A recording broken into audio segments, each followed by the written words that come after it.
Waiting for Rick to sit down to get started. Good evening, everybody. Welcome to the August 6th work session for the City Council of the City of Monroe. Please let the record reflect that all council members are present. And there is a quorum. Start off with our city administrator update, Mr. Probst. Thank you, Mayor.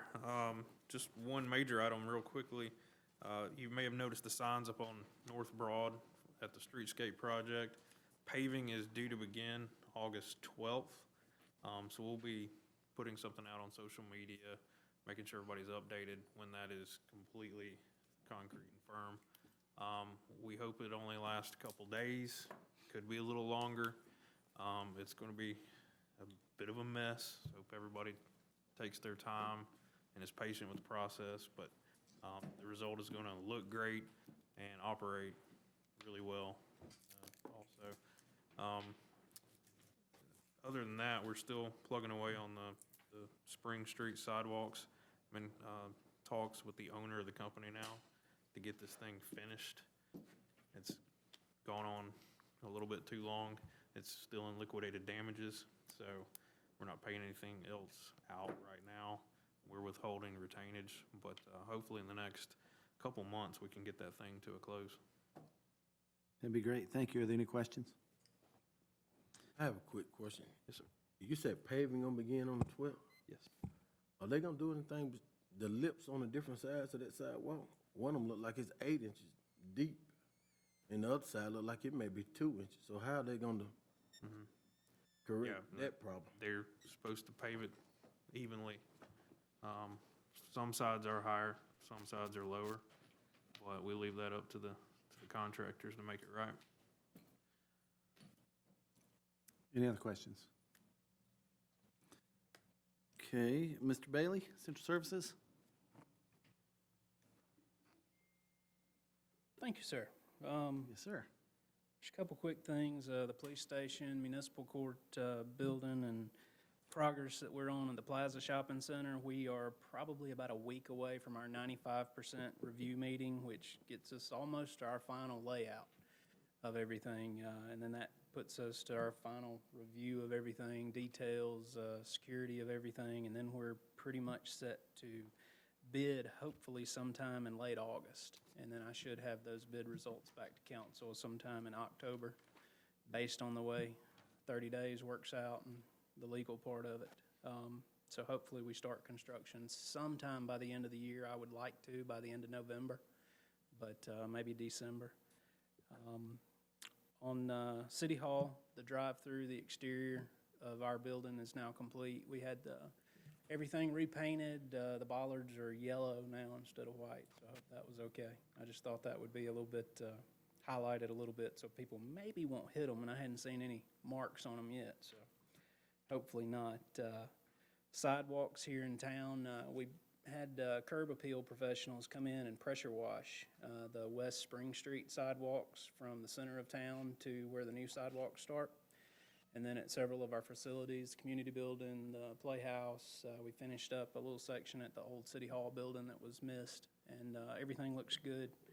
There is a section of rust on the West Spring Street side that's not really going to come out easy, so we may just kind of leave that and we'll consider it a historic part of that sidewalk, just based on the cost that they gave us.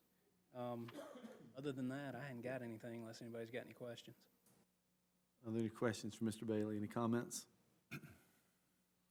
Hearing none, thank you. Thank you. Moving to committee information, Mr. Adcock, Finance, please. Thank you, Mayor. Mrs. Thompson will now give our monthly finance report. Thank you, Mr. Adcock. You have before you the financial status report as of June 2019. All areas are trending as they should, based on revenues and budgets, or revenues and expenses on the budget. I'll quickly go over the general fund is at 39% of revenues budgeted and 50% of expenses. Utilities are at 55% of revenue and 50% expenses. And solid waste is at 53% revenue and 54% of expenses that were budgeted for 2019. This is for June, so that would be mid-year. So everything is trending. Obviously, general fund revenues are off because of property taxes that won't be collected till the end of the year when those tax bills are due. I am planning on doing an upcoming mid-year budget review to go over the 2020 operating budget, so that'll be coming in the next month or so. Our utility billing conversion has been done. We're still in the midst of trying to get everything caught up. We were down a little bit longer than anticipated. We ran into some problems. We were down for about 8.5 business days. Our go-live date was Friday afternoon, July 19th, and we did have a lag on getting some utility bills out based on our schedule, but all of those have been caught up and have gotten out, and we did not add late fees or do any past due notices or cutoffs during that time. So just to give everybody a chance to get their new bill and get acclimated with it. We did update the look of the utility bills. They're a little bit more detailed. So if you get yours in the mail, if you have any questions, just call me or call one of the staff members and we'll be glad to go over it. They are a little bit more detailed, but it is the same information, getting billed the same thing that you were before. It's just a little more detailed. And then at the end of the finance status report is the GFOA award for the Distinguished Budget Presentation Award for the 2019 budget. This is the 7th year that the city of Monroe has received that. And that's all I have. 7th out of 7? We've won it quite a few years in a row, right? I think this was not one that was required, and so it's not required, it's just that they just started presenting it 7 years ago to the GFOA for that award. Congratulations. Any questions? Sorry, Wayne, I jumped the gun. That's all right. I'd just like to congratulate the staff and the finance department for their efforts in winning this award again. And with that, that's all we have this evening, Mayor. Thank you, sir. Mr. Garrett, Airport. Chris Bailey.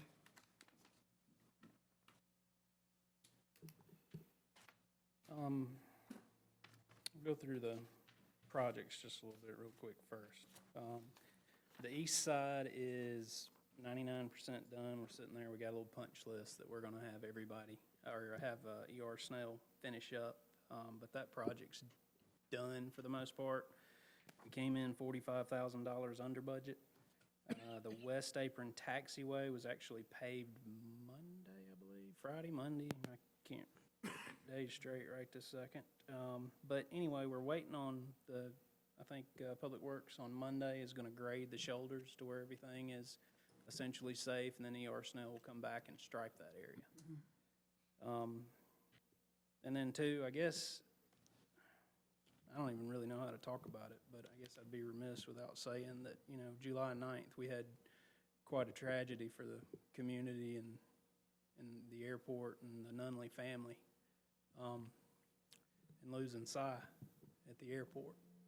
And I know that I've spoken with a good many of council members and some of the family about just kind of what's went on and what's happened. And I can't say thank you enough to the people that have kind of come out and supported, you know, the family and the city and the community that's kind of stepped up, and the aviation community itself, just to kind of be there and everybody willing to help out.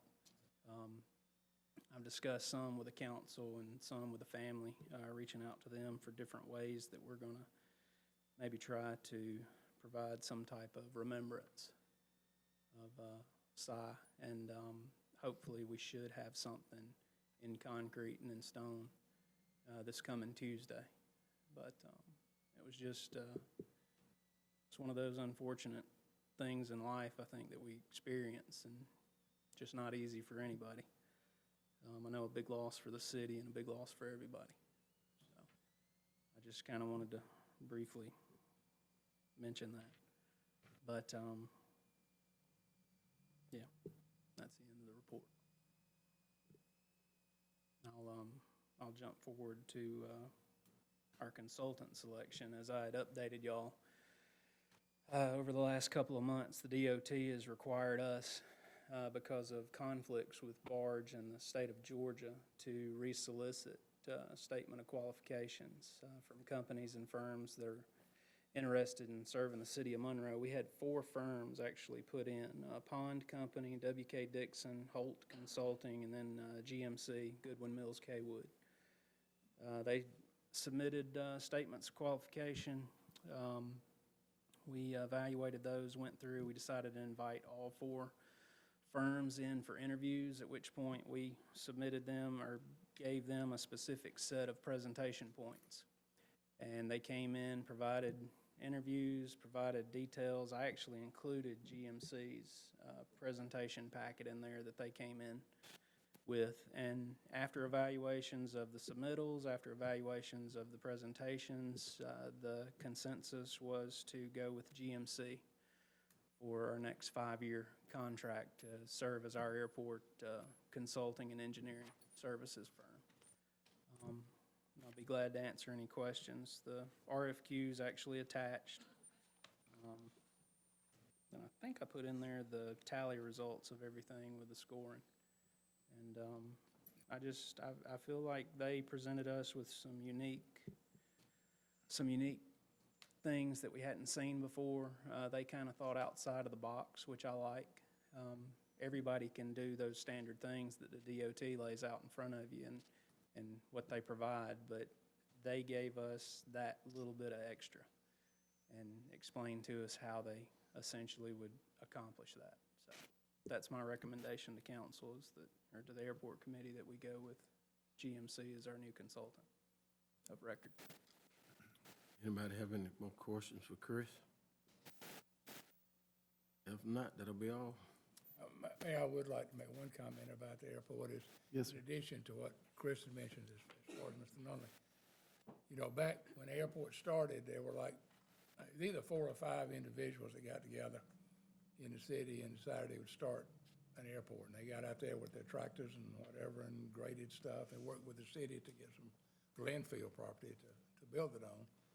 The last of those people, I think, that started that just died this week, and it's Dr. Grubbs. And I think we would be negligent not to recognize his contribution to what went on, because he and John Briscoe and Lee Cherry and someone else, I can't remember the name, are the ones that just pooled their money together to buy an airplane, and then they pooled their resources to build a runway and build an airport, and it's gone from there. So I'd just like to recognize Dr. Grubbs, I guess, this week for his contribution. Thank you, Mr. Bradley. Dr. Grubbs was a good man and just a really, really nice family. So our airport has taken some hits in the last month. I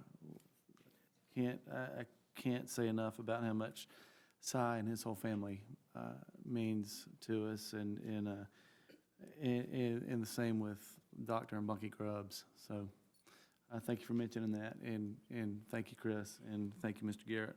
Well, and 2, I actually need a motion On this, for Oh, we the do. consultant selection. for the consultant. Airport Consulting and Engineering Services, Goodwin Mill and K Wood as the selection. Okay.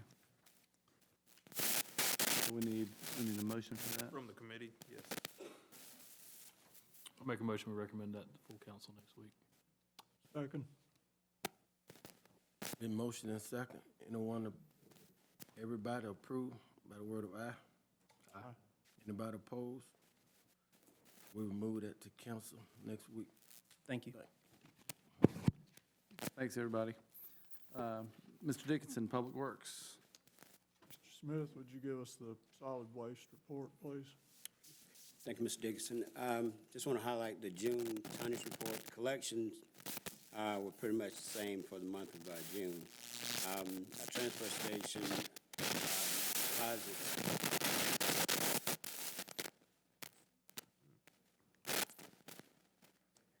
Okay. Our transfer station deposits, we had an increase about 1,000 ton compared to last year in June. We still extending the hours at the transfer station to 5 on Fridays. We had a generated surplus of like $3,500 for the month of June. And for the year to date, we've generated over $16,000 for the for the entire year. Update on the projects. Our drainage project is 80% complete. We did talk with consultant in DeKalb County to come out and look at our tipping floors and look at the condition, and they recommended a couple of contractors. We did talk to Euclid Chemical. They actually do a topping. The floor is pretty solid. We may not have to construct the whole floor, but they will be giving us some pricing and some options. A little ready.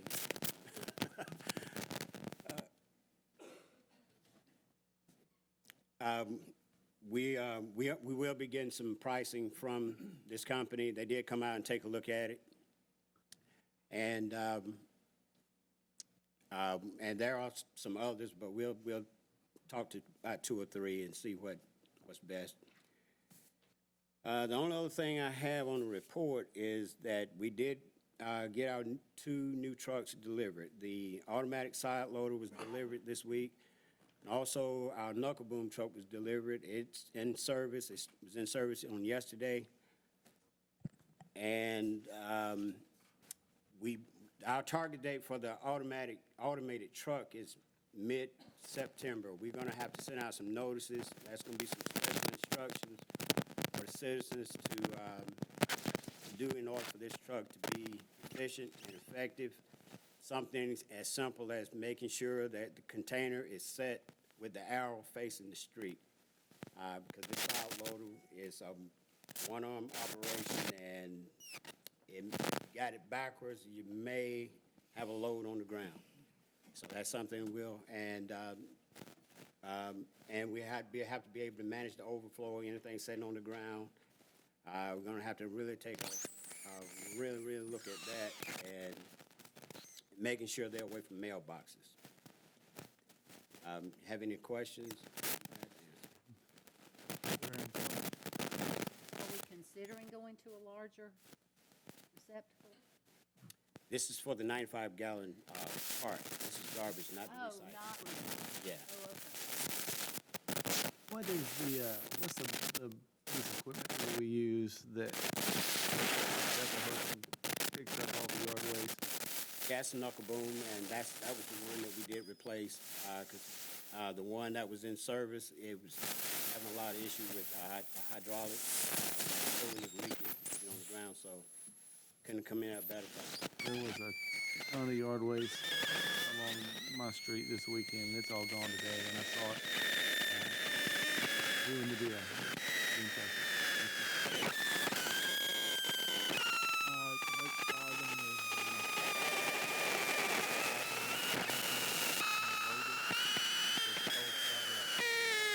Thank you.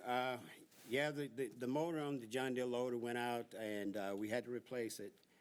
At that $39,000, pretty expensive. The backup loader also went down. They both went down at the same time, mid-July. The backup loader just unsafe. We couldn't use it, so we did rent one for a month. Just informed today that the loader is ready. We just need your approval for this. any questions? All right, I need a motion.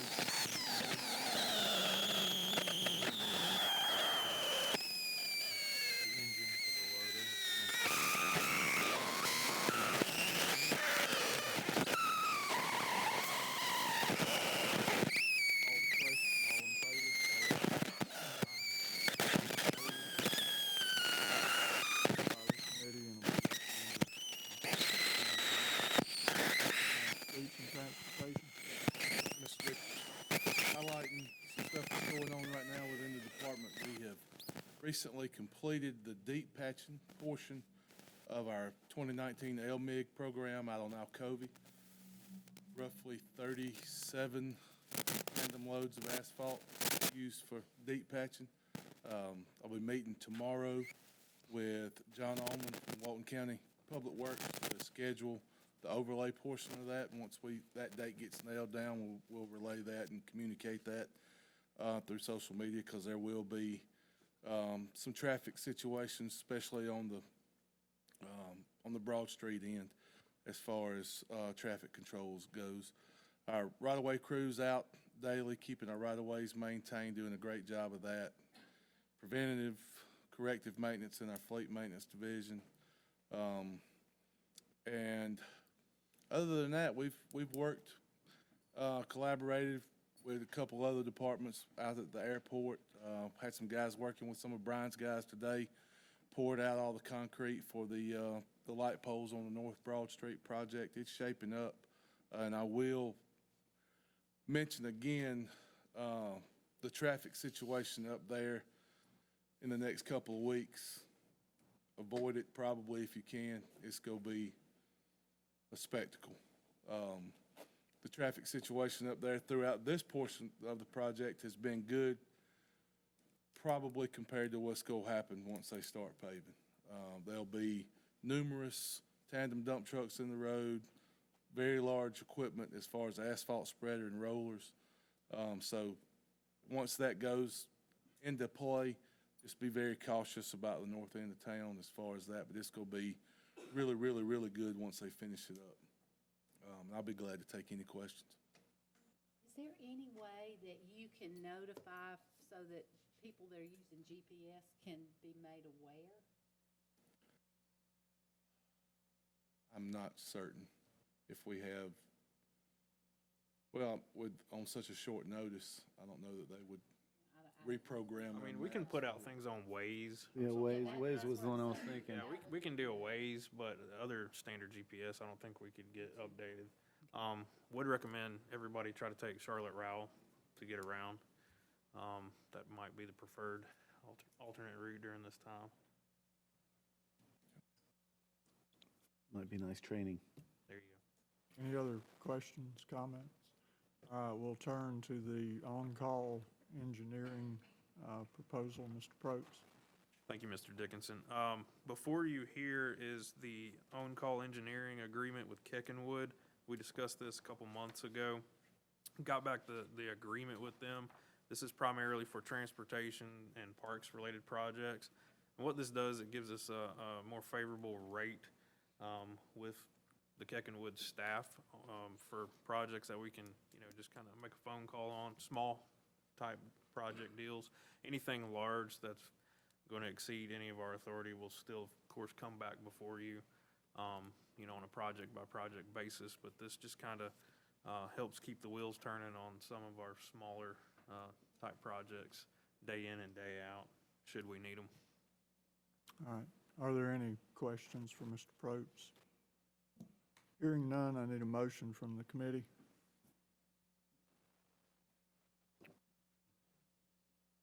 Move to approve the on-call engineering with Keckenwood. Motion to approve by Mr. Adcock. Second. Second by Mr. Little. Any discussion? Call the question. All in favor state aye. Aye. Any opposed? All right, that's approved unanimously, and we recommend that for the consent agenda. And that's all we have, Mr. Mayor. Thank you, sir. Moving to Mr. Little in utilities. Thank you, Mayor. First item is the monthly electric and telecom report. Mr. Thompson. Thank you, Mr. Little.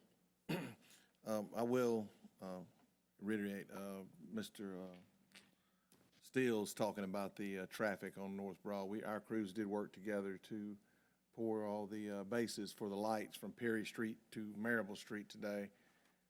And we had some hostilities toward us, and it went very fast. It went very quick. We were in and out of there before, 9:30, 10 o'clock? So I would stay out of the area during the paving. But those lights should be going up. That concrete will cure for the next 2 to 3 days, and we'll start putting those lights up probably first of next week. We're going to start putting those poles together tomorrow and the next day. And most of the wire's already in. And then he's going to turn over the northern section of that to us as soon as he finishes up the sidewalk. We've already got conduit in 80% of it. So we'll start pulling wire and getting ready to put, we'll try to let him get out of the way and not be in his way while we dig those holes and put those bases in. A project we've been looking at over the years, and I think the technology has finally matured enough, is a downtown Wi-Fi for our customers and to be able to sell to other people that come into town, make them want to stay in downtown longer. They're not using up their phone time. When you have, like we had the concert Saturday night, 3,000 or 4,000 people now, maybe 5,000 people downtown, the sales systems get locked down. So we had some money budgeted to do some wireless deployments throughout the county. And what we have found with those is the first one or two went great, and now you've got to really target those in places where we really don't have fiber. So we started a little design with a company called Allied Telesis that does this in other cities. And we're going to come back to you in the next month or two with a proposal to move some of that money from that wireless deployment into a Wi-Fi, maybe not just downtown, maybe in a bunch of areas of downtown, that we think will generate revenue and keep our customers more sticky to us, because they'll be able to just log in and do what they want to, but also drive people to our areas of commerce around town. So I just wanted to give you a heads up. That's coming down the pipe, and we will be bringing that forward in the next month or two. The ACC network, I had discussions with the Fox regional sports channels, and they are actually going to carry more ACC sports than the ACC network next year. Now, once those contracts run out, those games will roll over to the ACC network. At this point, it's $80,000 a year to carry it. And they want almost, by the end of the 3-year contract, $2 per subscriber per month. And I just can't. At this point, we're just saying, they're not making us carry it, so we're just saying, as a staff, we're just not going to carry it at this point. You'll get more games on the Fox channels and pay the same rate. So that's just the update on that. The mill project where the condominiums or apartments are going, it's finally rolling forward, moving forward. We do have one Windstream line still in the way. That always seems to be the case in most of these projects. We have to get Windstream out of the way last, but the last customer inside the mill project that was a Windstream customer is transferred to us. And as soon as Windstream says we can tear that out, we're going to tear that out for them, because they just don't have the crews to get it out of that guy's way so he can get moving. We have done some preliminary designs on the downtown green to get all that power, cable TV and phone underground from just up near Old City Hall, all the way down past Madison onto Church Street, coming up Madison, 1 block up toward the fire station, and basically get everything underground except a couple of poles. There will always be that Georgia Power pole that feeds the brewery. It's going to be there. So we can save $20,000, $30,000 by putting a pole next to it and coming out of the ground there, and coming out of the ground with a self-supporting pole at the depot. Between the depot property and our property, we'd probably save another $60,000 or $70,000 there. So I just want to run that by y'all. We would have those 2 self-supporting poles, no guy wires, very similar to my next item. There'll be a ductile iron pole standing there that would end up saving us probably close to $80,000, because I can put my switches out of ground there. And those switches are $45,000 or $50,000. And that's just a big savings that I wanted to run by y'all before I move forward in design. How close will that pole be next to the Georgia Power pole? It'll be as close as Georgia Power will let me put it there. We have a meeting coming up in the next 2 weeks to figure that out. I'm of the opinion, they have told Logan that pole is self-supporting and will not need a guy. Our engineers and us and my staff have looked at it, and I think that pole's going to need a guy. And if it does, we could probably guide through our new pole. There's going to be a pole there anyway, so let's just work in conjunction and design that pole to guide there, or to secure their structure.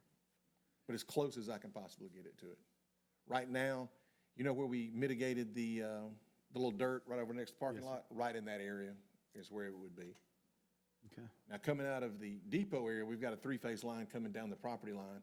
It's got to come out. And then the bigger wire that's carrying the service on down Church Street has to come out. So we have to have something there to switch that power.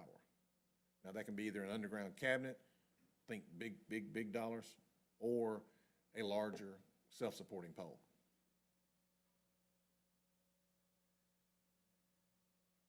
Okay.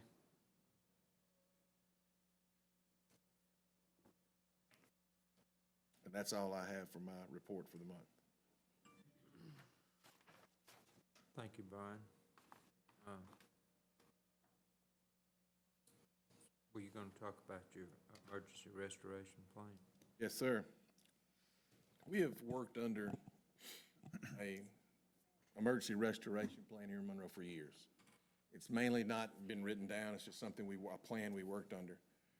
We went to 2 or 3 big disasters over the past 2 or 3 years. The hurricane, Matthew, and then several tornadoes down in the Albany area.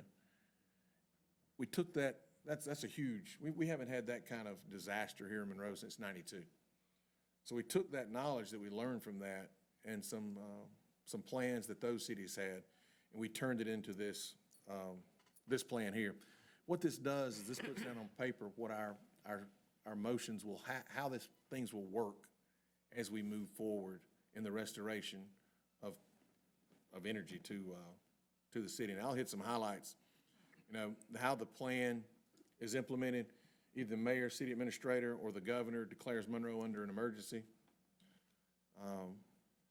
How it sets up the pay. We already have the contracts with the other cities. We already have the contracts through APPA that sets up how we pay their employees when they come, how we pay for their equipment. That's just noted in here. If y'all approve this tonight, we will go out to local hotels as far out as Covington and Athens and make agreements with them for blocks of rooms to house these guys. We also have access to a couple of restoration firms that bring in beds, bring in stuff. So there's a lot of stuff we have to do once y'all approve this that are embedded in here. And it tells you our thought processes of restoring power.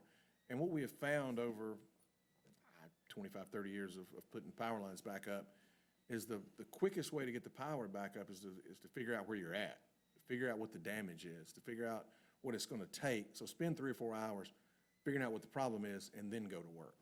So that's laid out in here, how the guys would work. And what it does is it gets the knowledge out of my staff's brains and how they've done this for years and gets it on a piece of paper for the next coming guys coming up through the ranks. And I'll take any questions you may have. What is it about this plan that requires council approval? I don't know that it actually does. I wanted your approval for it. Major policies like this we normally put in front of y'all, but I don't think it necessarily has to have that. But I wanted you to be aware of what our plan is.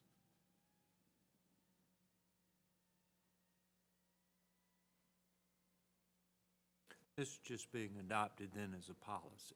Yes, sir. It gives it more strength when it's for the next director. Also, I'll approve it. if it's an officially adopted policy, we can attach that to some of the invoices that we may have to submit to FEMA, GEMA.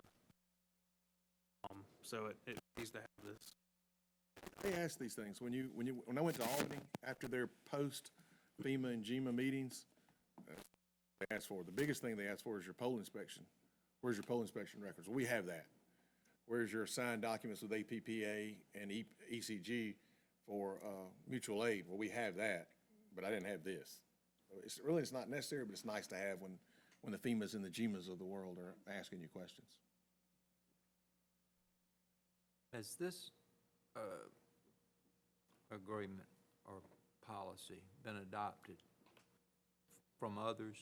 And It's been taken from about 5 different cities and stuff, and a plan that we did in place. So we took things from Albany's that worked in Albany. We took things from Cartersville that worked in Cartersville, and things from Thomasville that worked in Thomasville. And we took things that we learned as we moved forward in working in those disasters to adopt.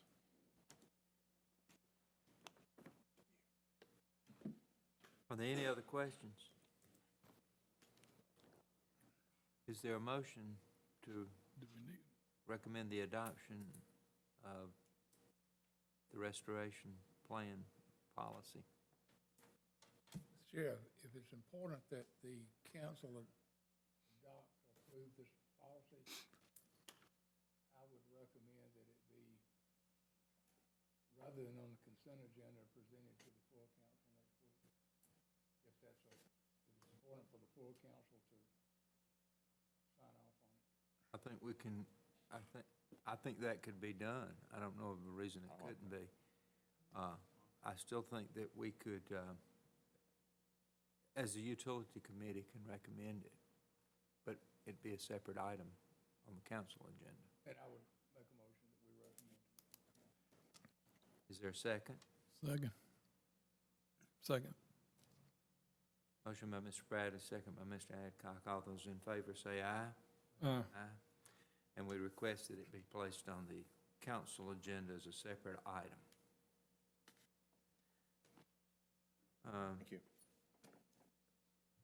Next item is the monthly water, sewer, gas, and stormwater report, Mr. Oh, you have one. You're trying to get around that one, aren't Step you? out. As y'all all know, we've talked about this project for going on 12 months now, 10 or 12 months. When MEAG decided to rebuild their 115 line coming into Station 2 on Spring Street, they put in nice concrete poles that set arrow straight all the way from Breelove Drive to Highland Avenue. So as a staff, we sat down and talked. We wanted to mirror that. We wanted to make the look as the same as the MEAG line. When the MEAG line was designed, it was designed to hold our wire. The problem with that is our wire is not as structurally sound or strong as the MEAG wire, so we have to have interspacing poles. So if you ride down Spring Street now, you'll see a bunch of older wooden poles sitting about 8 to 10 feet closer to the street than the big concrete pole. So we have designed, and we are bidding out the construction and the materials for the Highland to Breelove reconstruction or relocation of those two circuits. There's one circuit that goes out and feeds the hospital area. There's one circuit that goes down and feeds the Plaza Drive and some of those commercial entities down Spring Street, but it's also capable of feeding back up Breelove Drive to where the old hospital was.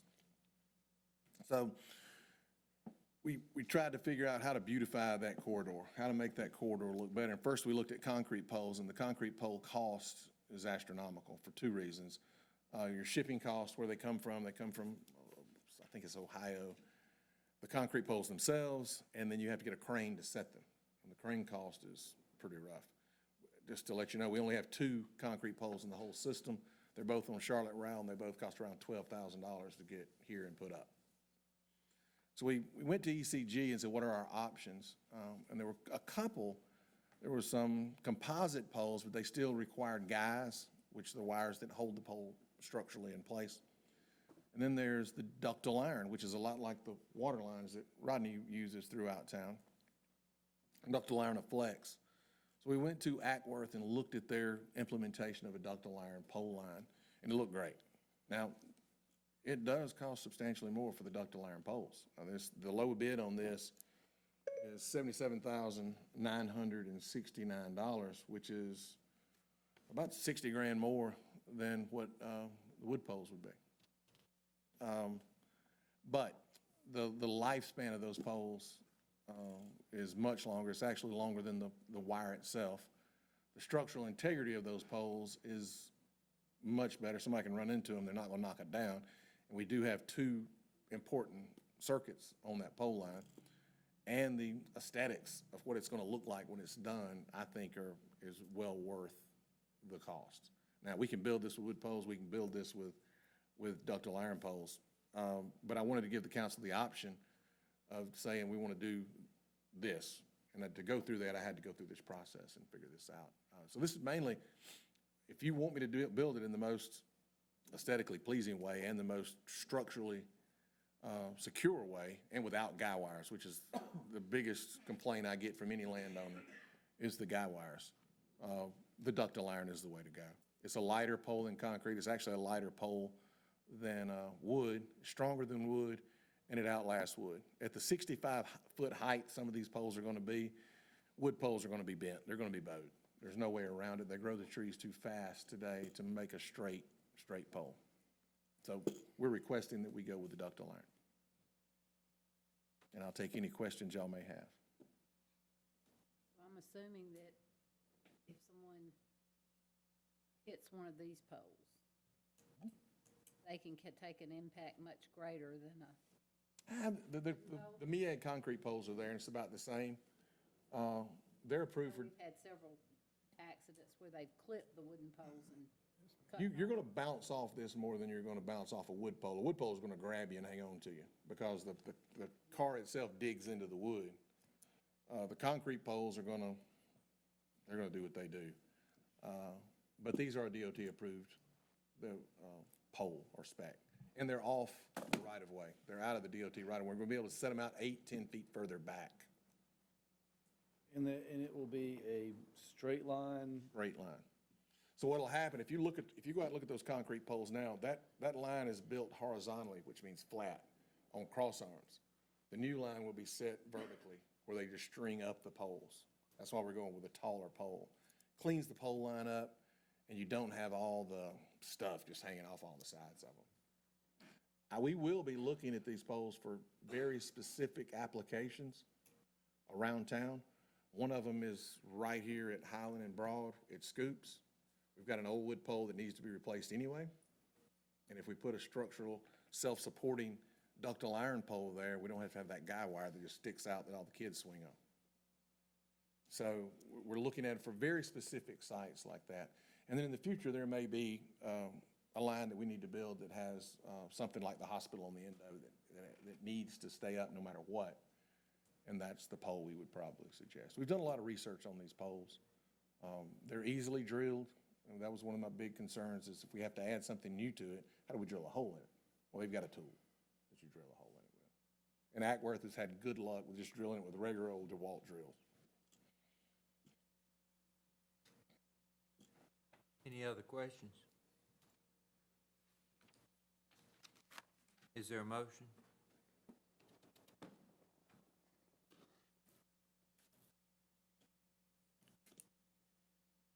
I'll make the motion to approve the purchase of the relocation posts for the Spring Street project. Is there a second? I'll second. Motion is second. All those in favor say aye. Opposed? We'll recommend that purchase to full council. Thank you, Mr. Thompson. Now I think we can move to Mr. Middlebrooks. Thank you, Mr. Little. Just a couple of updates on some projects, and we got a few new ones we've added this month. The month of August, we'll be starting the water, sewer, and gas extension along Millage Avenue. We'll also, we expect to start the Grand Haven Phase 2. That's the gas main extension, 71 lots. We should be sometime in September. The Second Street sewer rehab will begin this month as well. And then we have the 2018 CDBG the bid opening was today. That should probably expect the contract to start 60 to 90 days.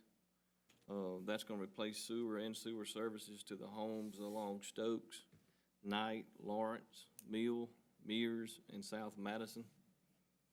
And then we've got primaries at the sewer plant.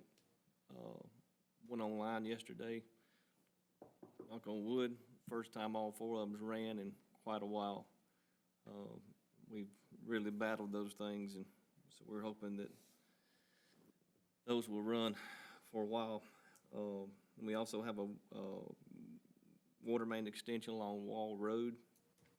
And then we'll start the McDaniel Street drainage project this month. And we just finished up the Blaine Street stormwater crew along with Public Works guys. If you hadn't had a chance to get by and see it, it turned out really great. If you got any questions, I'll be more than happy to try to answer them. Sewer plant rehab. Are they almost that far gone that they haven't all been running at the same time?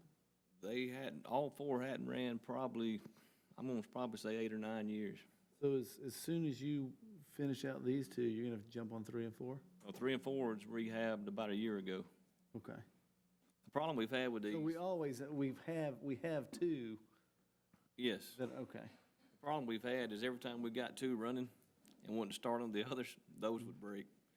And we try to get contractors in here. Contractors won't warranty the work because of everything's out of square. It's so old. So we basically made all these repairs ourselves. And, we've learned a lot along the way, but, 3 and 4s ran 11 months. It broke the day we went to put 1 and 2 online last week. So we had to dump the sewer, move back over to 3 and 4, get it fixed. So, knock on wood, they've been running, all 4's been running since yesterday. Well, thank you. And I was at Dr. Mitchell's with Sir Crackerjack, got to bring him up in a meeting. And in the middle of a storm, so stormwater runoff there looks great, and they are thrilled right now, so thank you. Good deal, thank you, thank you. Thank you, Rodney.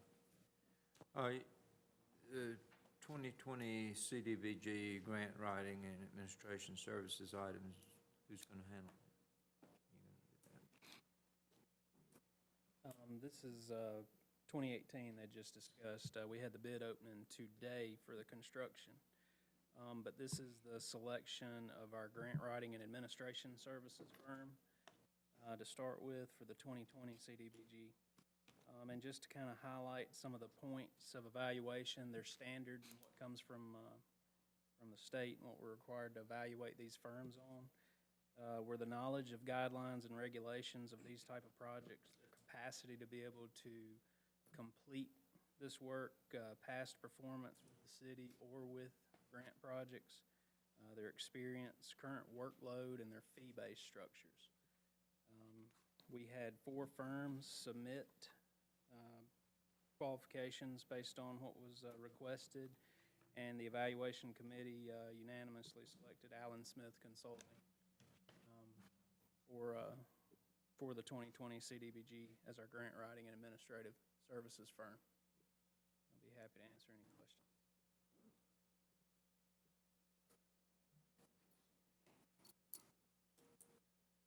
Okay, so do you want to bring before the committee an approval of this? Recommendation. A recommendation on this? Yes, sir. This, I'll make the motion that them being our grant writing? I'll make the motion that we grant the grant writing and administrative services business to Allen Smith Consulting. Motion by Ms. Bradley, is there a second? Second. Second by Mr. Adcock.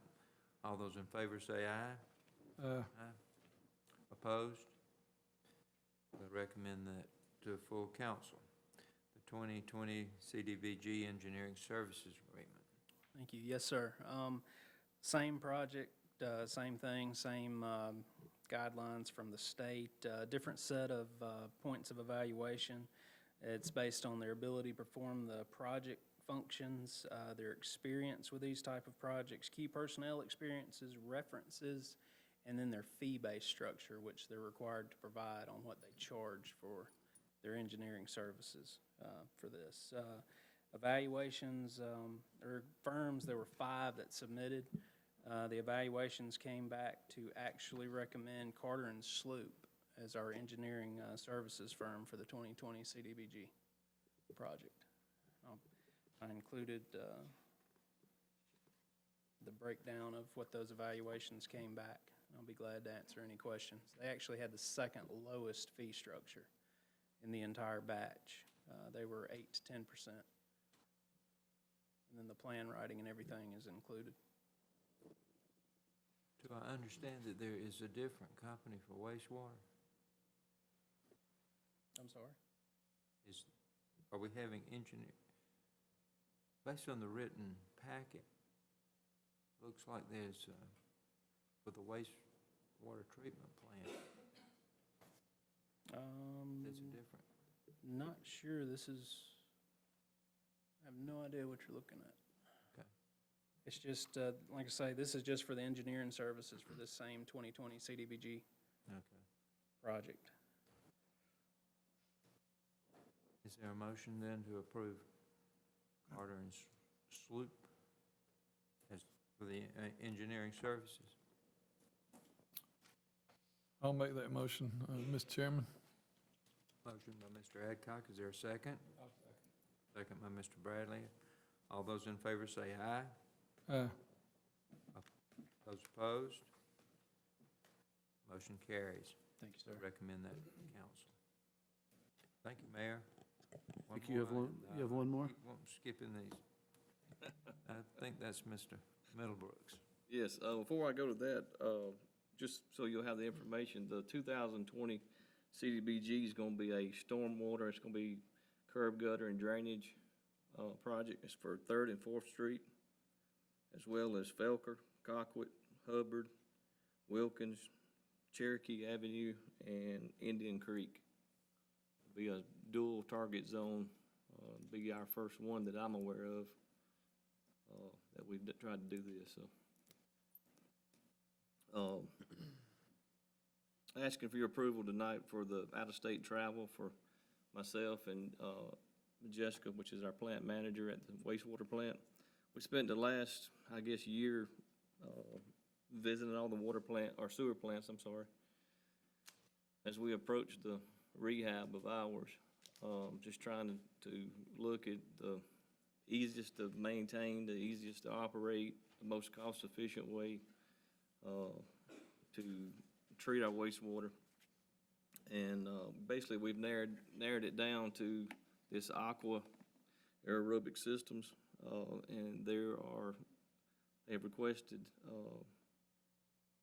our presence at they're having a biological seminar, August the 22nd, no cost to the city, meals, hotel, and airfares all been taken care of. We'll be touring the plant where they actually build the equipment as well. And so we're just asking for your approval for that. Any questions from Mr. Middlebrooks? Is there a motion? You're going at Aqua Aerobatics' expense, is that correct? Yes. Yes, they're paying for the trip.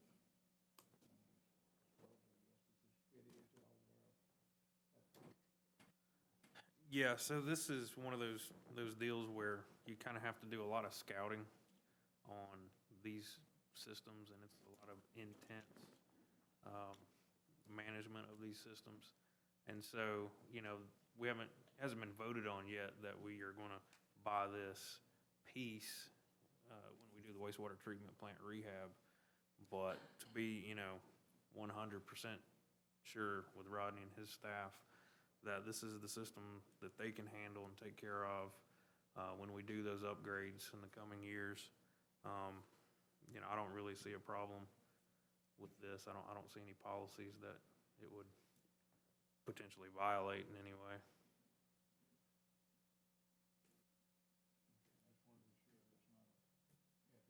Yeah, I mean, I wouldn't consider this a true gratuity. I would also prefer to legal if you have any opinion. I mean, we can get into the guts of it. Yeah. Yeah, I don't see any gratuities issue. I mean, we could look at it a little bit closer, but nothing jumps out at me at first glance.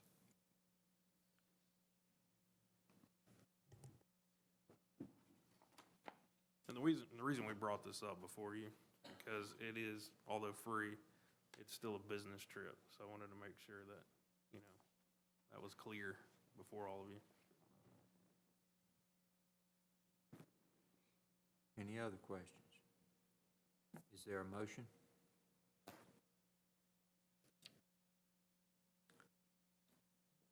I'll move to approve the out-of-state travel for Rodney and his staff to the Aqua Aerobic Systems Incorporated seminar. Motion by Mr. Adcock, is there a second? I second. All those in favor say aye. Aye. Opposed? The motion carries. We'll recommend it to council. Thank you. Now, Mayor, thank you. Thank you, sir. Mr. Larry Bradley, Public Safety, please. Yes, thank you. Our first item on the agenda is the monthly report from the fire department. Chief Bowles is here. Thank you, Mr. Bradley. I have for you the monthly report for June. Overall, we've had a pretty good summer. We've had a wet summer, so that's actually played to our favor at the fire department. We actually had no fire losses. Just to catch you guys up, as most of you saw, we do have the new engine. It's come in. We've had a decal. We have it sitting out front before the council meeting. We did put it in service over the weekend, and all the firefighters are extremely happy with it. It's just a great engine. In addition to that, we did apply for a grant from the Walton County Healthcare Foundation, which we did receive last week, and that was to purchase a new set of rescue tools, Jaws of Life, for the new engine. And that order's been placed, and they actually arrived today. So we should be putting those in service next week. We thought it was going to be a major delay on that, but they came in a lot sooner than we thought. In addition to that, we did finish up we do contract out our pump service and ladder testing for the department.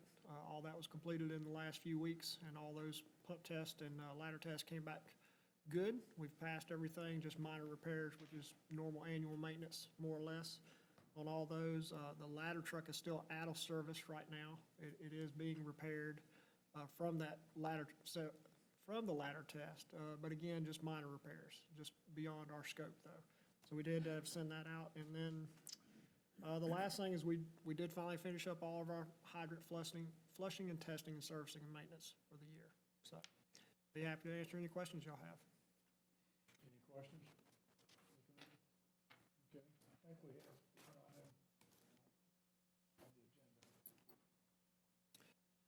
the agenda. Also, we have for you is the out-of-state travel, and this will be for Lieutenant Novak and Firefighter Esslinger. This is the Water on the Fire Conference. This is an engine company conference. It's down in Pensacola, Florida, headed up by Kirk Eisen. It's a engine company operations. That is our bread and butter. That's what we really do more than anything else here in the city of Monroe, is the engine companies, the pumper trucks that we use. And so it's advanced training as far as history of fire streams, hose streams, advanced hose tactics, engine company discipline, rescue and attack options. This is all mostly hands-on training for them, advanced hands-on training and deployment of your engine company. And so we'd like to recommend that for approval.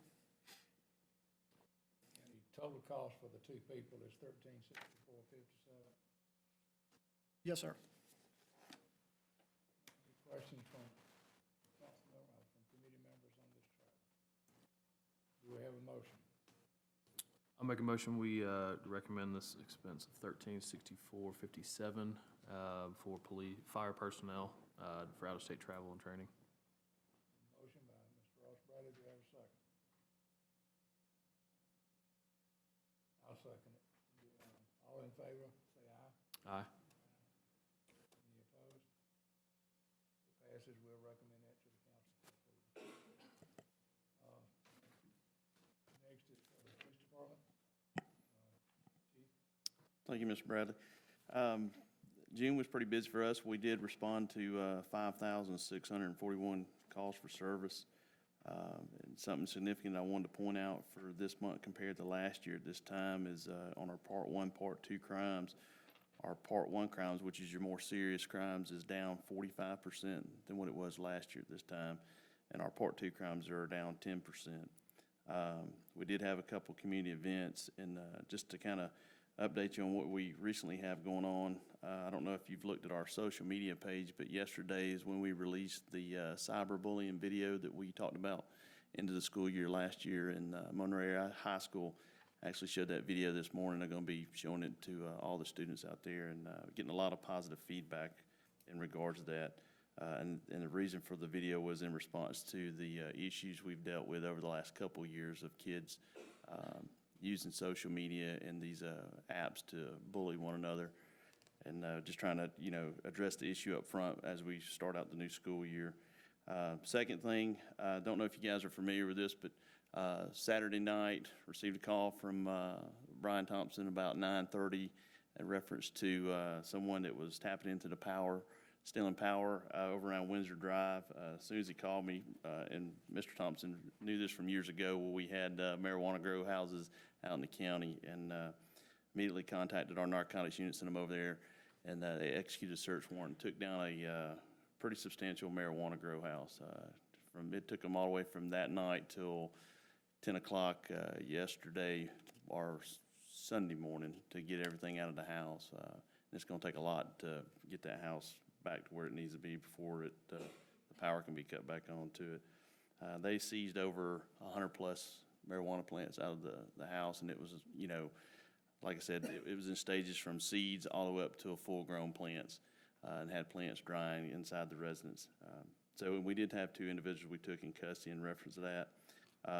Going on tonight, we have our National Night Out that's taking place at Pilot Park. National Night Out is where we interact with our community for our citizens to come out and get to know our officers, see what we are as a department. They have games and jumpy houses. They have a dunk booth out there for them to be able to dunk officers. They're serving hot dogs and giving out balloons and such. And that's going to be going on it was going on from 5 to 8 tonight.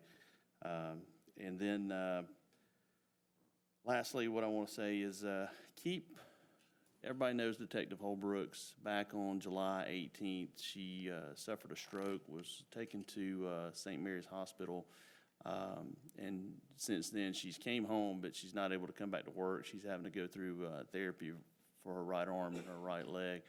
And the reason I'm asking for prayer is because talking to Jim, her husband, they just recently drove her back over there tonight. She had a dizzy spell and just a lot of concerns there. So just ask that you please keep her and her family in your prayers in regards to that.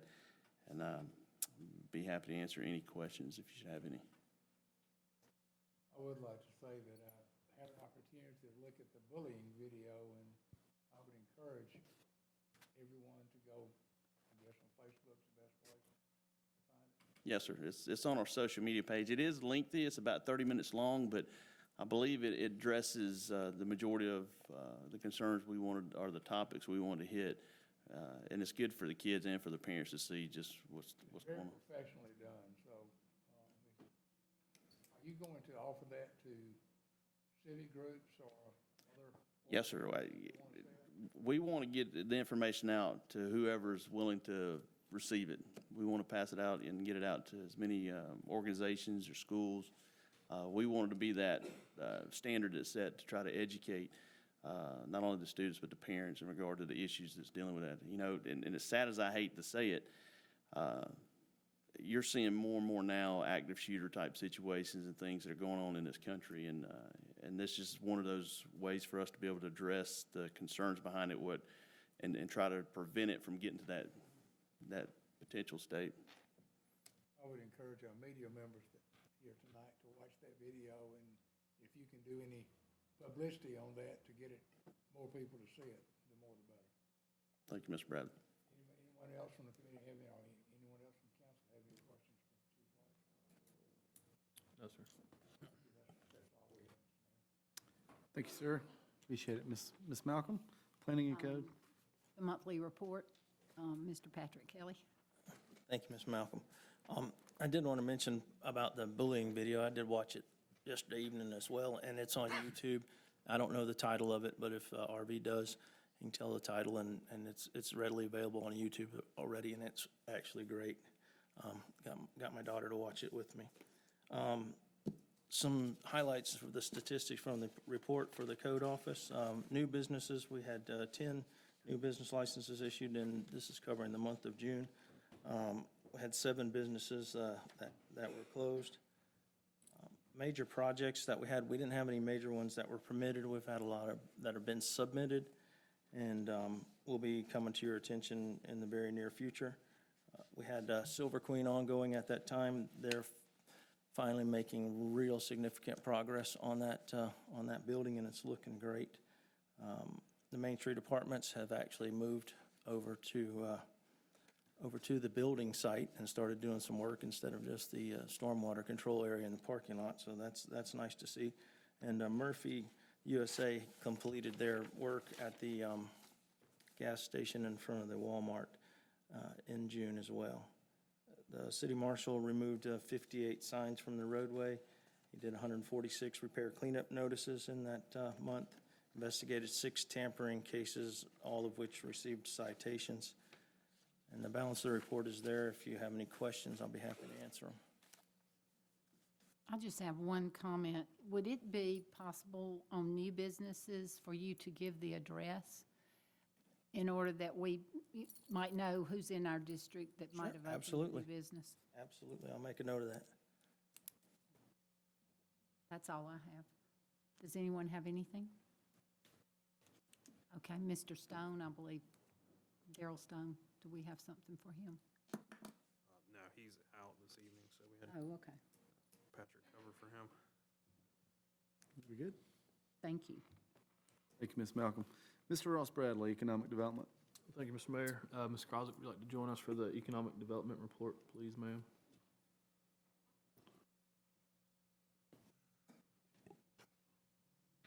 Thank you. As you can see in the report, we did, just wanted to recap, we did have our Housing Expo in July. It was a very good event, well-attended, and I still think it's a wonderful resource that we put on for our citizens. So thank you guys for your support to do that. We also had our Downtown Development Authority Annual Planning Retreat in July. We'll be updating our strategic work plan for downtown. We'll review it at our board meeting this week and then have it before you guys next month to take a look at what the board has decided to focus on for the next 12 months. And as you can see from here, we are hosting a lot of different things in Monroe, which is a testament to the success that we've all had together. And so one is tomorrow, we'll be hosting the Historic Heartland Travel Association. They do quarterly meetings, and then we're part of Region 5, the Historic Heartland for Georgia Economic Development for the tourism. So they'll be here to hear about our placemaking efforts and to share lunch. We'll have about 25 other tourism professionals in town for that. And then you can see there's a number of other ones listed there. But also wanted to remind you that this Friday is the Young Game Changers community presentation from 2 to 4 at the Engine Room. It's open to the public. It's a free event, and very excited to see what they have pulled together for us. And if you have any questions about that, or there's the ticketed dinner afterwards, let me know. We can talk about it afterwards. But I'm hoping, so far we've had, I think, close to 150 RSVP. So it'll be a big crowd there to hear the presentation. Can we still RSVP for the 2 to 4? 2 to 4, yes, you can. They've closed off the dinner at this point, obviously. And the other thing I wanted to point out is that we have done a full update of our property inventory of every parcel that's within our DDA boundaries. The last time we did a full update or inventory was in 2015. And so our counts of all the parcels that are in our boundaries, it's 189 businesses represented with 801 employees. And of those, we evaluate the property condition. There were 45 property condition improvements from when we'd done it in 2015, and 74% of those parcels were rated in good or excellent exterior condition. So that's significant improvement in our DDA boundaries. And yes, everything else is on there. We'd be happy to answer any questions you might have for the rest of the report. Do we have any questions? How many people do you think came Friday night? The concert, I don't know. It was the biggest concert I think we've ever hosted. So I don't know. It was a lot. I mean, thousands for sure. It was a great event. We're looking forward to. We do have another one August 16th. The Rain Out from June has been rescheduled for the 16th. Oh, okay. Yeah, so And we'll that's, do this month. is that Side Hustle? It is Side Hustle. It's a band out of Athens. And I do have a few things. Leanne and Sam, please, the whole team's wonderful, but Leanne worked her little tail off on Friday night, and there were people everywhere. So tell her how much I appreciate that. The parking signs had a number of comments about how helpful they were. And it just really made a difference with the ease of traffic flow. And you want to mention something about the Georgia Historic Trust? We can, yeah, we've been selected to host the Georgia Historic Trust Expedition in 2020. So it's a self-guided tour. Usually 250 to 300 people will come to a town for that tour. So next June, we'll be hosting that, and they'll be touring historic sites all over Monroe. So that's exciting to be able to host that as well. I think it's a huge compliment that people are recognizing the direction that we're heading. So thank you. You're welcome. Mayor, if I can just interject, not from the city attorney front, but from another community event we had. out at the cotton mills. Just a huge thanks to the city of Monroe, Leanne and Sadie, spearheaded getting the city's involvement a few years ago, but now it's not just Leanne and Sadie, but from Logan all the way down, all the department heads have been wildly helpful, and it just helps our event be even more successful. Police, fire, roads and streets and transportation, and trash, and electric all show up and do a lot for us for movie night. And so we had a lot of people out there, and it went off smoothly, thanks in large part to the city's help. And we raised some money for a good group, so just kudos to Sadie, Logan, and the rest of the team for helping our property do a big community event as well. I'd like to just make one comment on the report. If we had a new business coming into town now with 800 employees, we'd probably declare a holiday and go out and celebrate and do a lot of things for it. They just gave the report that our businesses in downtown have over 800 employees. That's a major economic development that we need to take hay on. You know, that's a great thing. We need to publicize. Thank you, yeah. Thanks, Mr. Crosby. I believe that's all, Mr. Mayor. Thank you, sir. Appreciate it. Moving to Ms. Crawford for Parks. Thank you, Mr. Stone. Yeah, he had to be out tonight, but we didn't have a monthly report. Instead, we have before you a master plan. I think we've all been working on this for the last about a year or so. All of you have given input in some form to myself or Sadie or Mr. Stone to start drawing up what we want our parks to begin to look like in the next few years, and actually trying to put some real hard cost to these wants. So I'm going to turn it over to Sadie to kind of present this. She developed the package with Mr. Stone, and I'm pretty proud of this. And of course, what we need from you is an adoption of this plan, because this will help us to leverage grant funding to improve all of our parks along the way. Thank you. Yes, and so Mr. Stone has done, obviously, the work that has gone into getting the cost estimates and designing these, but wanted to review it all. The more detailed packet is in front of you and online in the agenda packet, but we do have a slideshow showing the existing conditions and just an overview of each park. So I wanted to go over an overview of each park with you. So the first park and our largest is Matthews Park. It's 28.7 acres, and the proposed amenities that would be added to this park is an aeration fountain on the lake, 2 public restroom facilities, a half-mile concrete loop trail with 12 picnic sites around the lake that also be ADA accessible, a fishing shelter and pier, 81 paved vehicle parking, sand volleyball courts, and a basketball court, and a potential 3-mile mountain bike trail. New picnic pavilion, and then a 30-space grass overflow parking area. And then it would also be taking down some elements that are older in the park to do the new elements. So that's a big one, a lot of opportunity there. The next one is Hammond Park. It's 14.7 acres. It's a lot of land as well. And so the goals for this park would be to refurbish the tennis courts, to rehab 6 of the tennis courts into future pickleball courts, a basketball court, sand volleyball, new playground equipment, a multi-purpose play field, new public restroom, a sidewalk loop trail, and then also a trail into the wooded area with pavilions and cook grill, and then new parking lot, greatly expanding the parking lot, and also you can see in the master plan design in your packet, putting a lot of greenery in there and making it as pretty a parking lot as it can be. That's the plan for Hammond. Pilot Park, this is one of our smaller neighborhood parks, 1.8 acres. And the idea here is to do a large pavilion, so we'd have a shaded playground. A tot lot is a playground for younger age children, so under 7. And then a full sidewalk loop trail that would integrate with the pavilion and go around. We also, you can't see it, there's also the community gardens that are here. That's not mentioned, but that's already established. And then also expanding the picnicking and the picnic tables and the cook area under the existing little pavilion. Childers Park, this is our 17-acre park in downtown.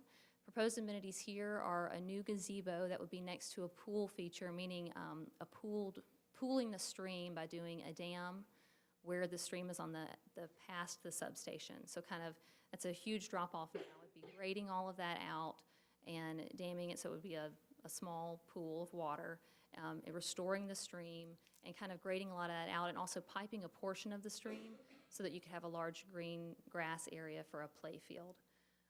And that will make, you can kind of see even in this picture, those two little lines are the old construction fencing. It'd be removing that and really making the stream an amenity of the park is the main goal for Childers. And Daryl Stone's already met with the Army Corps of Engineers and begun that process of getting that approved for this one.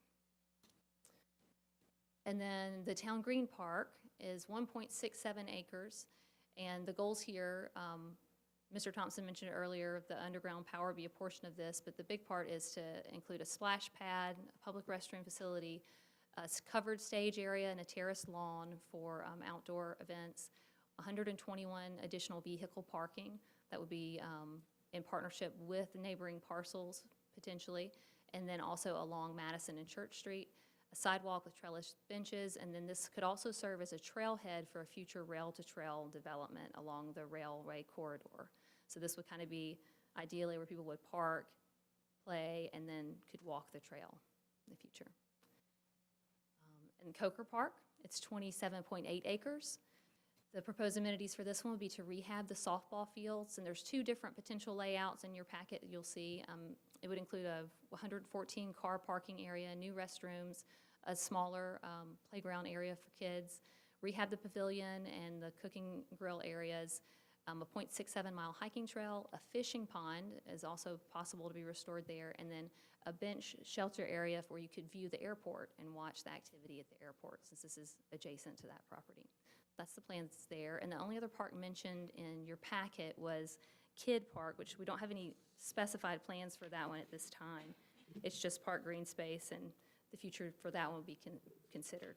So this would be kind of a basic framework that we would start with, and then this would serve really to help us in the grant application process. Because then we can say that this is a plan that has been adopted by the city, reviewed by the city, and we have these cost estimates too to kind of move forward with that, applying for grant funding to start doing these over the next several years.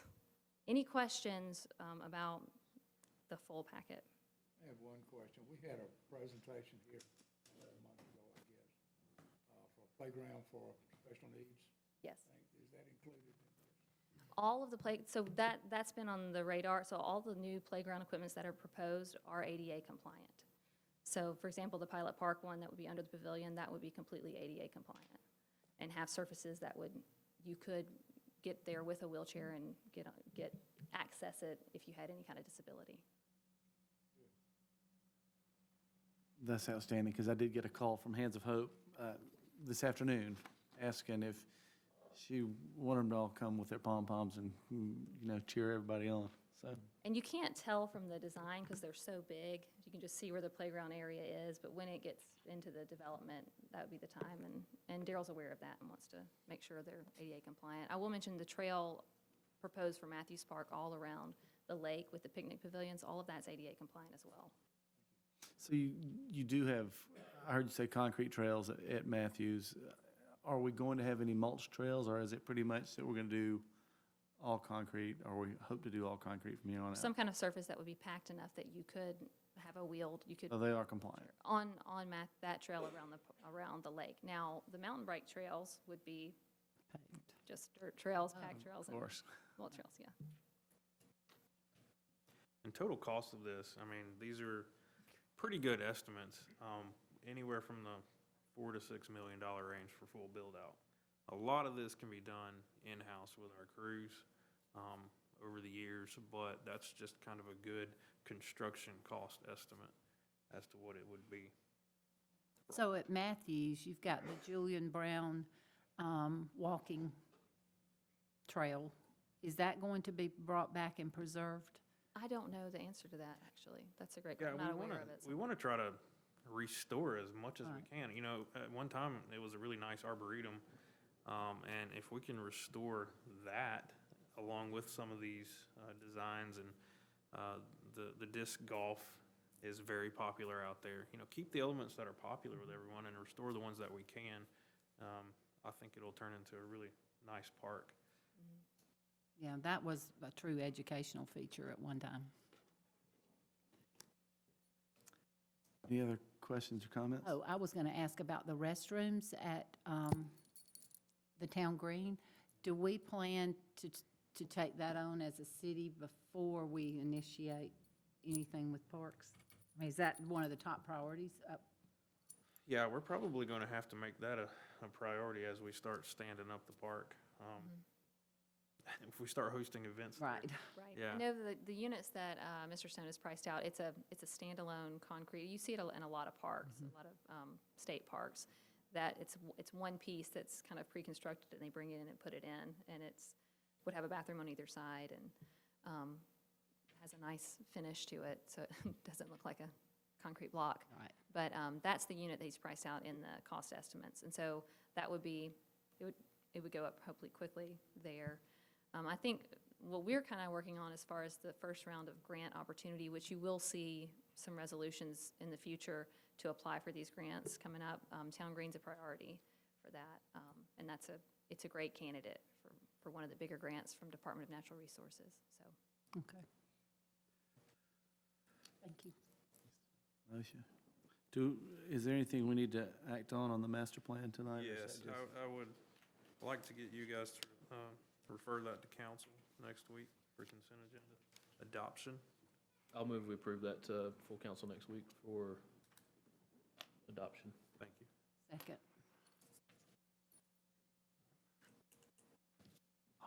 All in favor? Aye. Aye. All opposed? It's recommended for council for next week. Thank you. I told you we would get some stuff going in parks this year. Thank you, Ms. Crawford.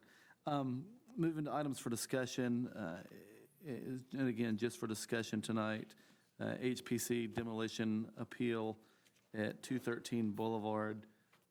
Logan, you want to take this?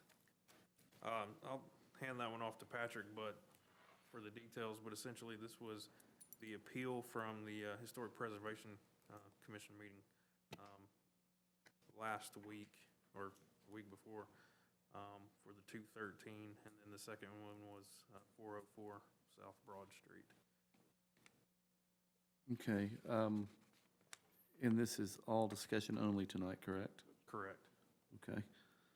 Mr. Kelly, do you have anything to add as to the appeal? Well, just a few things. The first one being that this is the first time we've had an appeal of an HPC decision that since I've worked for the city, so don't know exactly how it flows, but just for discussion's sake, the demolition for 213 that got turned down kind of blocks the proposed plan that was proposed, and then that would keep them from being able to relocate the house as proposed to Boulevard, the 404 South Broad house. So if you were to overturn both decisions, that would free up them to move in the most sensible way towards freeing up the land for the church and saving the Henson House, in my opinion. One second, because I do want to go on record that I am a member of the church, but I have consulted with our team, and they're definitely confirming whether or not when this does come to a vote, whether I'm going to be able to sit in on it. But as far as we are in the discussion part, they want me to sit here and listen. Mr. Mayor, could I be recognized? Yes, sir, please. Commentary and some questions about it. Please. And let me start out by saying I don't want the public to have any misconception about what happened in the HPC. The HPC consists of 5 members. There were not 5 members present. There were only 4, so this was a tie vote.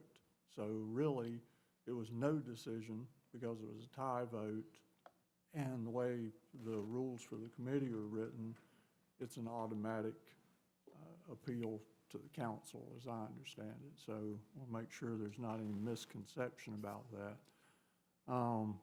As most of you know, I consider myself a pretty serious preservationist.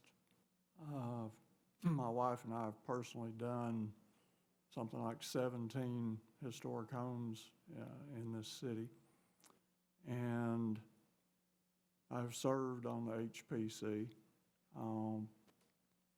I became very concerned about what might happen to what's called the Henson House.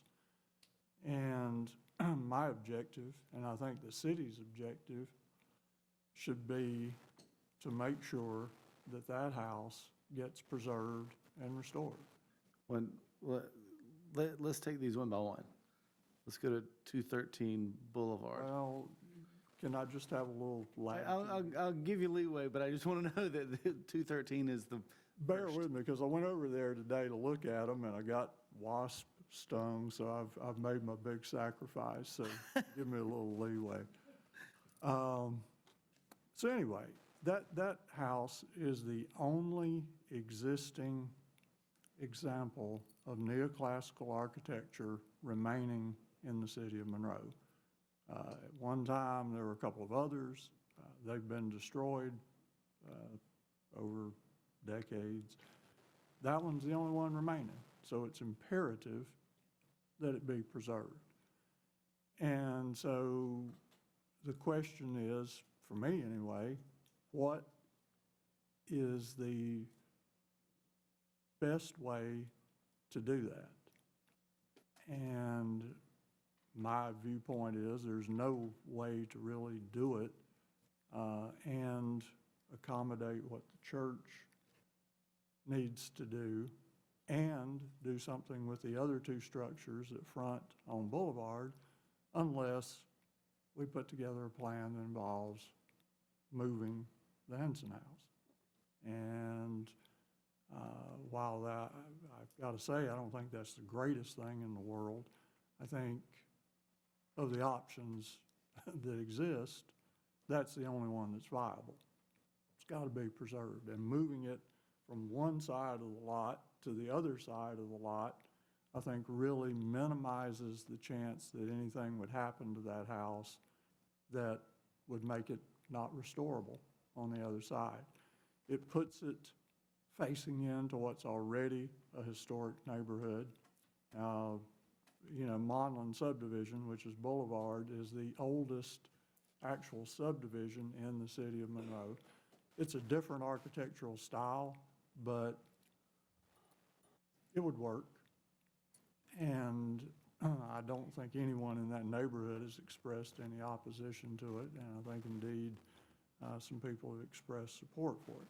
So the next question is, what happens to the other two houses? We've already discussed 211 and moving 211 down Boulevard, which 211 is a house that's about 13 or 1,400 square feet. It's not very tall. It's very easy to move down the street. That's the one where I got stung. So it's in really good shape, and it'd be very easy to move and very easy to restore. So then the question becomes, what happens to 213? And as I understand it, the idea is that, to demolish it. I would like to see 213 moved and preserved as well. It looks a little rougher to the untrained eye, but that house is sound. When you tear off the back that's been added on, that's not part of the historic structure, you got to remove the porch to move it. On the front, it can be reconstructed. That house would be beautiful if we could figure out a way for it to be moved to another lot, somewhere down on Barrett or somewhere in that area. So I think this is one of those things of where if all the diverse interest in this thing can kind of get on the same page, this is a viable plan, and I think next week I would be prepared to support it. So that's what I have to say on it. Well, while I do want to address these one by one, you would support demolishing 213? are you just? I'm not real big on demolishing it if there is a way There's a way to preserve it. to move it somewhere else. It's got to be moved. There's no way to preserve the Henson house unless both of those houses are moved. It's just that it won't work. So, but I haven't had a chance to talk to Mr. Holder about that. I don't know if there's a possibility of doing that. Okay. Who currently owns 213? The church. The church owns it too, okay. Next week, will there be a public hearing? Yes, sir. However, Mr. Holder's here, so if you have any questions that you'd like to direct to him, I'm sure he wouldn't mind hearing your comments or ideas. But just know that next week is the official public hearing, and we'll have input. Does anyone have any questions or comments about either? This is something that the church has been really struggling with, and historical preservation has been really struggling as well. And I've had a member of the church meet with Krista Carroll from the HPC, trying to put their collective heads together and come up with the best solution. And they're still struggling, and then she left town. Yes, sir. I just wanted to mention one thing too, as far as the appeals process goes, and I like everything that Mr. Dickinson said, but they're appealing these two decisions, so an alternative plan would actually have to start over and go through HPC for approval and get to this point as well. So unfortunately, or fortunately, however you want to look at it, it's the overturning of these two decisions that's on the table. And then alternative plan, if you did one, didn't do the other, and wanted an alternative, they could go through that process again, but that's not what they're appealing right now. It's really not an appeal, because we wouldn't be overturning anything, correct? Because they came to a no decision. No, it is an appeal. It is an appeal because they didn't take action. It serves as a denial of the requests. But under our code, you have the authority to reject their appeal, to uphold their appeal, or to modify their decision. So within the context of the request, which is a request to, and I'm generally speaking, a request to demolish the one house, 213 Boulevard, and a request to move the Henson house over to what I call the bulkhead of Boulevard, you have the ability to overturn those two denials. You have the ability to modify any conditions concurrent with that. But I do think what Mr. Kelly is speaking to is if there was some other plan that's completely not the same, which I know there was some alternative plan floating out there about Broad Street. I think he's correct. Excuse me. I think he's correct that there would need to be a starting over if we were just doing something carte blanche completely different. But if you're just overturning a decision from a lower body, I think you have the ability to uphold that decision or to overturn it. And when you overturn it, you certainly have the ability to modify any terms, conditions, and those sort of things. It's called for in the ordinance.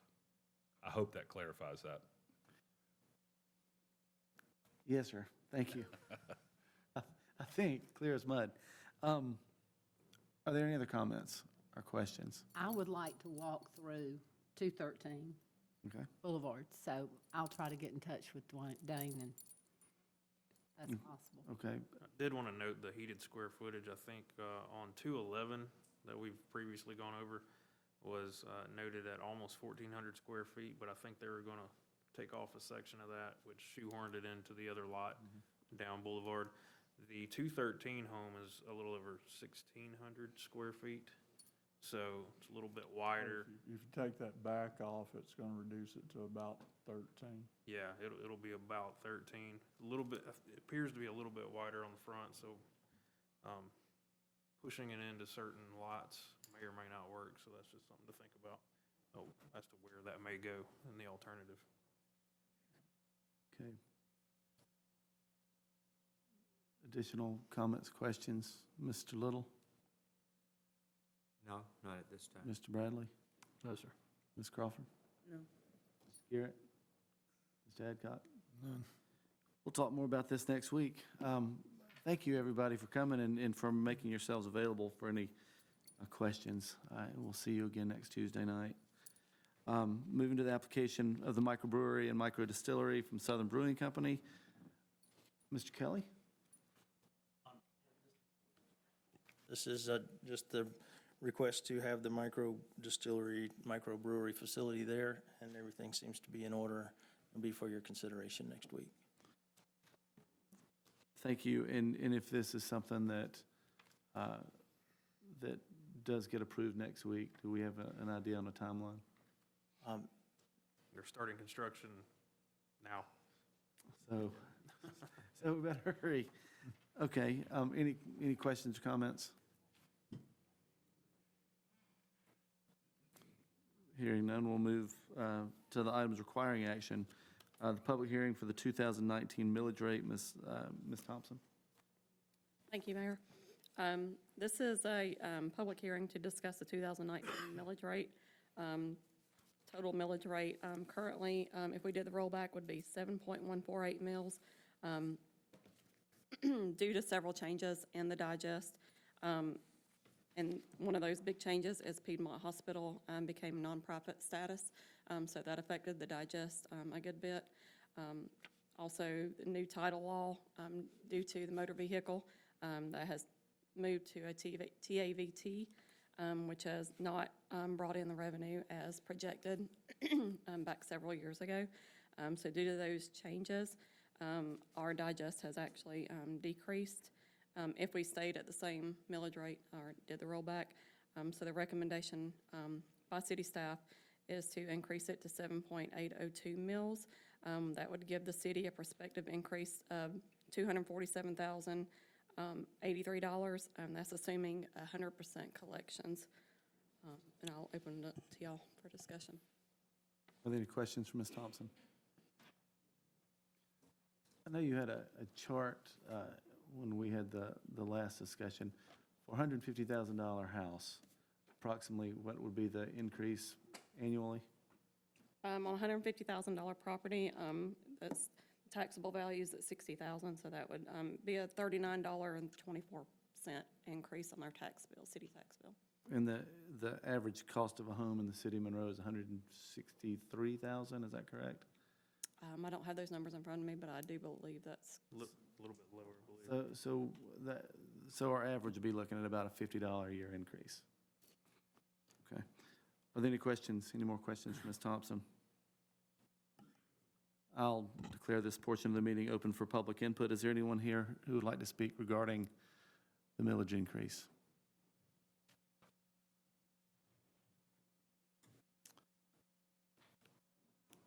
Hearing none, I'll declare that portion of the meeting closed. We'll have two more meetings to discuss the millage. We'll have one next week in the morning at 11 a.m., and then we'll have one at our standard meeting next week at 6 p.m. Now, at this time, I'll need a motion to adjourn to executive session for a real estate matter. Mr. Mayor, before that, if I may, the 11 o'clock meeting is in the chambers, correct? Yes, sir. Okay. And I'll make a motion, we adjourn. Thank you, Mr. Bradley. Do I hear a second? Second. Second by Ms. Malcolm. All in favor, signify by saying aye. Aye. All opposed, like sign. Motion carries. We'll adjourn to executive session. Ms. Boyce.